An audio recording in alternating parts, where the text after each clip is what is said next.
Assalamualaikum warahmatullahi wabarakatuh. Tuan Penerusi, panel hakim, saudara dan saudara.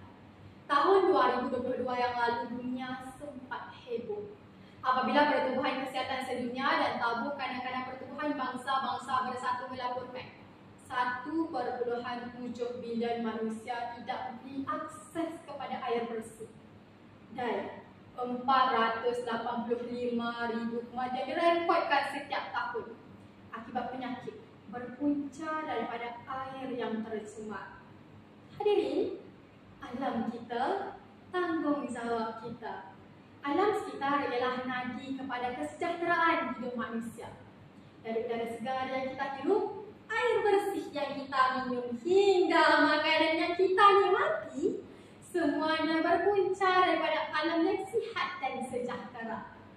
Imam Al-Ghazali pernah berkata, alam merupakan ciptaan Tuhan dan manusia sebagai khalifah wajib menjaganya. Tanggungjawab memelihara alam ialah tuntutan agama. Merosakkan alam merupakan bentuk pengkhianatan terhadap amanah yang diberi. Lihat saja apa yang berlaku ketika negara dilanda jerbu satu ketika dahulu. Ribuan manusia jatuh sakit akibat masalah pernafasan. Kanak-kanak, orang tua, semuanya menjadi mangsa kerakusan manusia yang menebang hutan dan membakar tanah tanpa kawalan. Hadirin, bumi bukan sekadar tempat berpijak. Bumi ialah rumah, sumber kehidupan dan warisan untuk generasi masa hadapan. Namun, saban hari kita mendengar berita tentang pencemaran, kemusnahan hutan, banjir kilat, perubahan iklim yang semakin membimbangkan. Persoalannya, sampai bilakah kita mahu terus menjadi pemerhati bisu terhadap kehancuran alam ini? Hadirin, Nirmala kata pertama akan saya kupas buat kalian semua. Siapakah sebenarnya dalam di sebalik kehancuran alam ini? Jawapannya mudah. Kita. Ya. Manusia yang tamak dan rakus.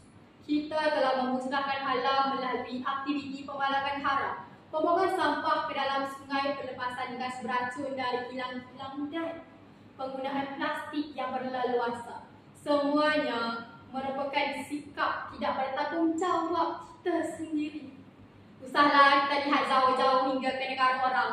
Sungai Kelang yang terletak di Malaysia sendiri disenaraikan antara 50 sungai yang paling banyak mencemarkan lautan dengan plastik.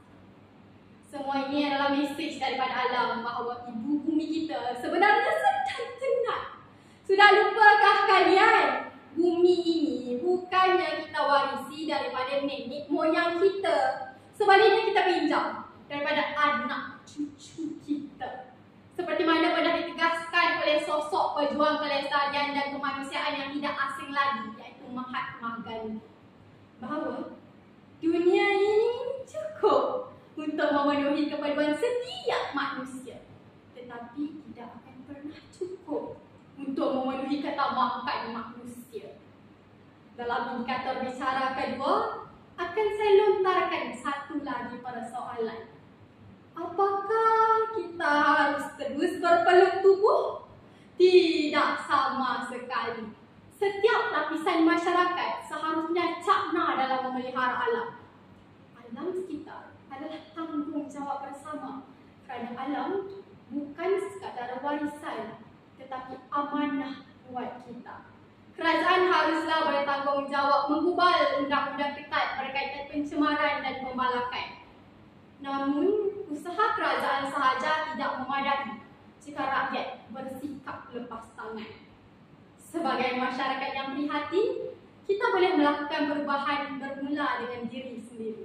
Amalkan prinsip 3R, kurangkan, guna semula dan kitar semula. Kurangkan penggunaan beg plastik, galakkan penggunaan beg mesra alam seperti beg biodegradasi yang mudah terurai, dan sertailah aktiviti gotong royong membersihkan kawasan persekitaran. Dari lensa berbeza pula, sebagai seorang murid, jangan sesekali membuang sampah merata-rata. Tanamlah pokok di kawasan rumah atau sekolah.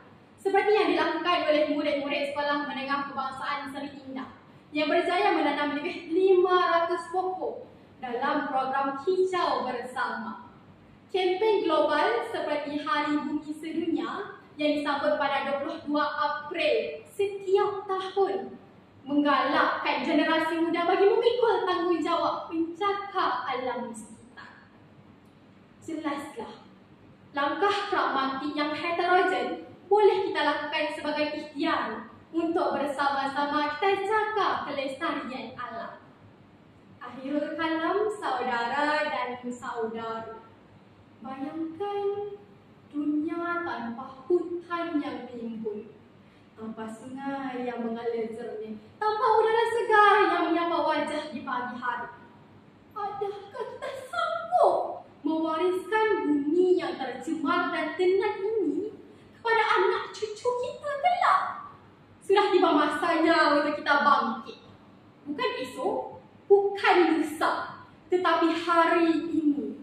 Ingatlah, menjaga alam bukan pilihan tetapi suatu kewajipan. Jika kita menjaga alam, alam akan menjaga kita. Nampaknya saudara-saudari sudah tiba masa untuk saya mengundurkan diri. Semoga dapat bersama-sama kita mengambil baik-baik bicara hari ini untuk dijadikan renungan di kemudian hari.